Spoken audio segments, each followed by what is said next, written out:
And again and again and again. Eventually, you end up with the smallest fundamental unit of an element, which is known as an atom. Now, that is something that is so infinitesimally small that we will never be able to see it with the naked eye. If you were to take 254 million atoms and line it up in a straight line, first off, I'd be very impressed. But also, that would be roughly 1 inch of distance. So you can imagine an inch on a ruler, and that is 254 million atoms, to give you an idea of just how incredibly small atoms are. 12 grams of carbon, about the weight of a AAA battery, just to kind of give you a perspective, is 6.02 times 10 to the 23rd atoms, which is a very, very, very large number of atoms.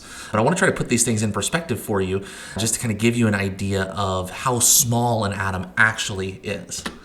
Now, free atoms tend to not exist in nature because they're not very stable. Atoms like to be bonded with other atoms in order to be stable. You'll find that that is something related to the octet rule, which has to do with the number of electrons that are present in its outer shell. So most atoms will be combined together in various ways to create what are known as molecules, which contain 2 or more atoms that function as a unit because they're chemically bonded together. So you can think of that kind of that element versus compound concept. Elements is just one thing that's on the periodic table. Molecules are going to be made up of multiple different elements that are on the periodic table.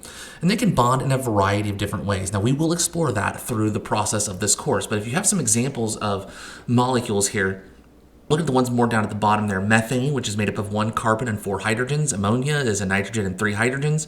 Glucose, which is a fundamental unit of a carbohydrate, is C6H12O6. Caffeine there, which we know is a very important stimulant for most college students, is C8H10N4O2. So you got a variety of different ways that atoms have the ability to bond together. If you look at the ones at the top there, the O2, the N2, the H2, and the ozone here, different people will call these different things. I tend to prefer these as elemental substances because they are composed of the same atom in and of itself. Some people will refer to them as molecules and things like that, but because they are made up of the same atom, oxygen made up of 2 oxygen atoms, nitrogen made up of 2 nitrogen atoms, I prefer to refer to them as elemental substances myself. Again, we have different terms for different types of molecules that are present here. We have diatomic molecules. They simply contain 2 atoms. It's the simplest molecule that can exist because if you have less than 2, you just have a single atom, and that is known as an element.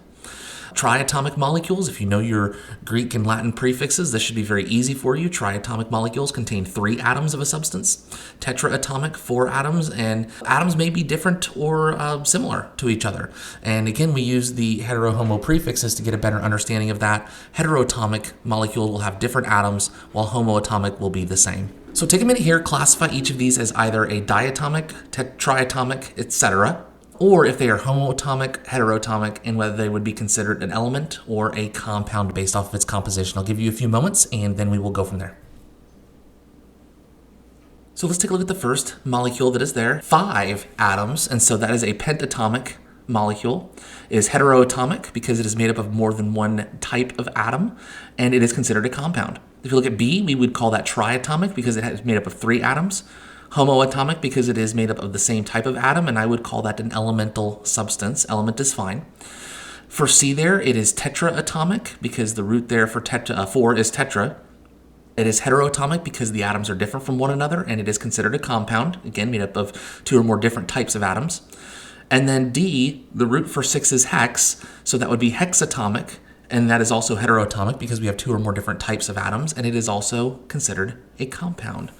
Pretty awesome stuff. We'll continue to classify these things as we move on.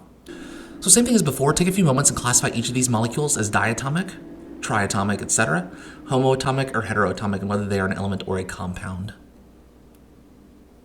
All right, pretty easy stuff here, so we'll go through each of these just like we did before. A is made up of 3 atoms, so it is a triatomic molecule. It is made up of 2 or more different types of atoms, so it is a heteroatomic molecule, and it is considered a compound. B is also triatomic. It is heteroatomic as well, and it is considered a compound additionally. So very, very similar to A. For C here, it is diatomic. It is homoatomic because it's made up of 2 of the same type of atom, and I would consider that an elemental substance. And then for D, we would say that that is diatomic. It's made up of 2 atoms. They're different, so it's heteroatomic, and it is considered a compound. So again, just a couple of practice problems for you to work through, and hopefully you did quite well on those. Let's move on. All right, so the last thing we're going to take a look at in unit number 1 thankfully, because we're about an hour into things. Normally this would take a little bit longer in a lecture class, but you get the idea here. We're trying to keep things straightforward. We use chemical formulas to represent compounds and molecules composition in a very precise and accurate way. So the notation is made up of the chemical symbols with the elements that are contained within the compound and the number of atoms that are present. So if I look at the example down here at the bottom, we have C9H8O4, and the numbers down at the bottom, which are called subscripts, tell us the number of atoms that are present within the compound. So C9, that means it contains 9 carbons. H8 means 8 hydrogens and 4 oxygens, O4. And on the right-hand side here, you have a variety of different chemical compounds and their compositions. So if I kind of scroll down to the bottom there, hydrogen sulfide, H2S, that tells me that each molecule contains 2 hydrogen and 1 sulfur atom. Magnesium chloride, 1 magnesium and 2 chlorines. Now, how we determine the formula from the name of the compound and vice versa is something we will visit in a unit here a little bit later on. That is what is called nomenclature. And we'll explore that in a little bit.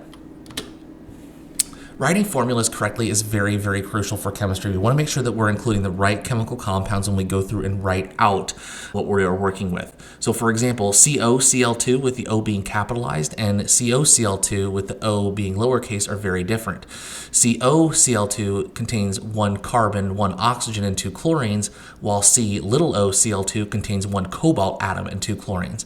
They're very, very different compounds and are going to have very, very different physical and chemical properties. Some chemical formulas involve the use of parentheses, and we'll discuss why this is the case a little bit later. But when you go through and try to figure out the number of atoms that are present in each of these compounds, particularly the ones with parentheses, you need to take into consideration the distributive property of math. So if I take a look here, I have Al2SO4 in parentheses and then a 3 after it. So it's pretty easy for aluminum. It means you have 2 atoms of aluminum that are present in the compound. But the 3 distributes to both the S and the O, and it's multiplicative. So we would have 3 atoms of sulfur because there's 1 S in SO4, and we multiply that by 3 to get 3. And then there are 4 oxygen atoms in a sulfate molecule, so that ends up being a total of 12 because 4 times 3 is 12. So again, my goal here is that you are able to determine the number of atoms that are present within a compound given its chemical formula. And so that's what I want you to do here. I want you to write out the number of atoms in each of the following compounds. Take a little bit of time, and we'll catch up with you here in just a moment. The first compound there is HCN, hydrogen cyanide, which is a very poisonous gas. There are no subscripts there. We assume that if it does not have a subscript, that it is a single atom within it. So we have 1 atom, 1 carbon, and 1 nitrogen that is present. For B, again, take a look at the subscripts there. We have codeine, which is known as a painkiller.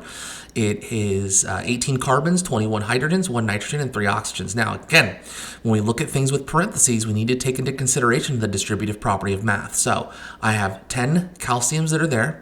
We distribute the 6 inward, so we have 6 phosphorus atoms. We have 24 oxygens. From that, come back to that here in just a moment. If I look at OH, it has a 2 on the outside of it, so we distribute that inward, so we have 2 oxygens there and 2 hydrogens. So a total of 2 hydrogens, but a total of 26 oxygens because oxygen appears in more than one place. Again, take into consideration the distributive property of math, figure out how many of each atom you have, and if they're in multiple spots, you need to make sure that you add them. Again, a few more. Take another moment. We'll address this here in just a little bit. So to start off here, we're looking at part A, which is H2SO4. You have 2 hydrogen atoms, 1 sulfur, and 4 oxygens. For riboflavin, which is a version of vitamin B, we have 17 carbons, 20 hydrogens, 4 nitrogens, and 6 oxygens. And again, we're going to utilize the distributive property of math in order to get the number of atoms found in C. So we have 1 calcium, we distribute the 2 inward, so that gives us 2 nitrogens, and then 6 oxygens. We do the distributive property of math here. That kind of wraps up the very first lesson. I know it seems quick going through all of this in an hour. You do have to keep in mind that when we're in class, I am going to give some in-class time for you to do some work and get some things done, maybe some questions, things like that. So I try to keep the lecture videos a little bit more streamlined, a little bit more focused. I don't want to say condensed, but maybe just really focusing in on the key things that we're going to go through and do. So I hope you enjoyed this. If you did, like the video, and just to provide, again, an extra resource for my 1030 course here at the University of Cincinnati. So appreciate your time. Thank you so much. Have a great day, and we will see you all soon. Take care. Bye, everyone.